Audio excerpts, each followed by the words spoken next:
Welcome to Hydrohaven. Today, we're diving deep into ancient agricultural wisdom that has sustained communities for generations. Indigenous farming techniques aren't just sustainable, they're ingenious solutions developed through centuries of careful observation and adaptation.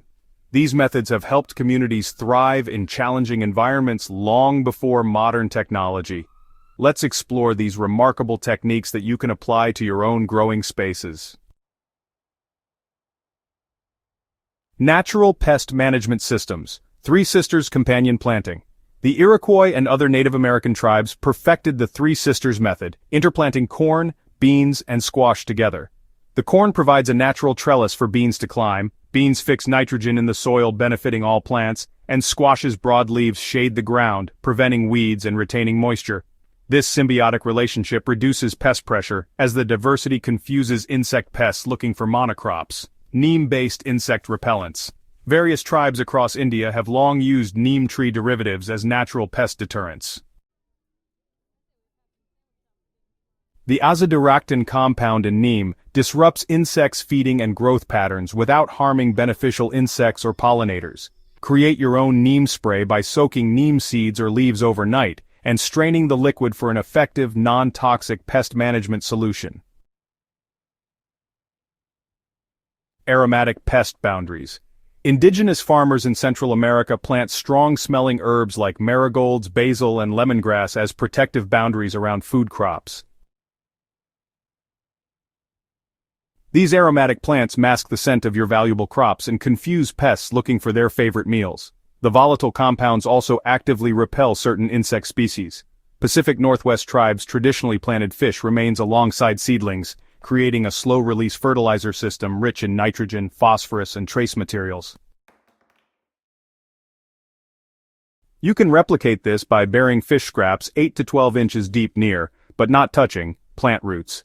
The decomposition process releases nutrients gradually throughout the growing season. Farmers in Burkina Faso and other parts of West Africa developed zai pits, small planting holes filled with organic matter, to farm in semi-arid regions. These 20 to 30 centimeter diameter pits collect and retain scarce rainfall, creating microenvironments where plants can thrive. The organic material increases water retention capacity and attracts termites that help break down the soil, improving structure and infiltration. Mesoamerican civilizations buried unglazed clay pots with crops, filling them with water that would slowly seep through the porous material. This delivers moisture directly to plant roots, reducing evaporation by up to 70% compared to surface watering. Modern gardeners can purchase olas or make their own from terracotta pots with the drainage holes sealed. Farmers in arid regions across Africa construct stone lines along contours to slow water runoff, prevent erosion, and increase soil moisture. These simple structures allow water to penetrate slowly into the soil rather than washing away topsoil. Even small garden plots benefit from similar structures during heavy rain events. Ancient Andean communities created raised planting beds surrounded by water channels. The Amazon's terra preta, or black earth, was created by pre-Columbian peoples who incorporated charcoal into agricultural soils. This biochar dramatically increases soil fertility, holding nutrients and moisture while providing habitat for beneficial microorganisms. Modern gardeners can produce biochar by charring woody debris in a low-oxygen environment, then crushing and incorporating it into garden beds. Indigenous farmers worldwide maintain consistent soil coverage with living plants rather than bare soil. Clover, alyssum, and other low-growing plants protect soil structure, prevent erosion, and add organic matter continuously. These living mulches also attract pollinators and beneficial insects while suppressing weeds. Many Native American tribes created raised mounds for planting, improving drainage in wet conditions while creating microenvironments with different moisture levels. Modern gardeners can build mounds 1 to 2 feet high, incorporating layers of woody debris, compost, and soil to create rich planting environments that warm more quickly in spring. Indigenous farmers in East Asia accelerate decomposition by cultivating specific microorganisms for their compost. Andean farmers place dark stones among crops to absorb heat during the day and release it at night, protecting plants from frost damage. This passive solar technique creates microclimate buffers that can extend growing seasons by several weeks on either end. Cloud harvesting, is something communities in foggy coastal and mountain regions have traditionally done. They use specialized plants and structures to capture moisture from fog and clouds. You can actually mimic this by strategically placing mesh screens in areas with morning fog, collecting water that would otherwise simply pass through your garden. Microclimates with sunken gardens are another cool approach. Tribes in desert regions create sunken gardens, also called kadeen, that capture rare rainfall and create protected growing environments. By digging just 2 to 3 feet below grade level, you create areas with significantly higher humidity, less wind exposure, and more stable temperatures. Seed preservation and selection is, super important for resilient agriculture. One traditional method is clay bead seed storage. Many traditional communities preserve seeds by rolling them in clay to create protective casings that regulate moisture and deter pests. These clay beads can be dried and stored, then planted directly. The clay dissolves with watering and provides minerals as it breaks down. Aboriginal Australians discovered that passing seeds through smoke increases germination rates for many native plants.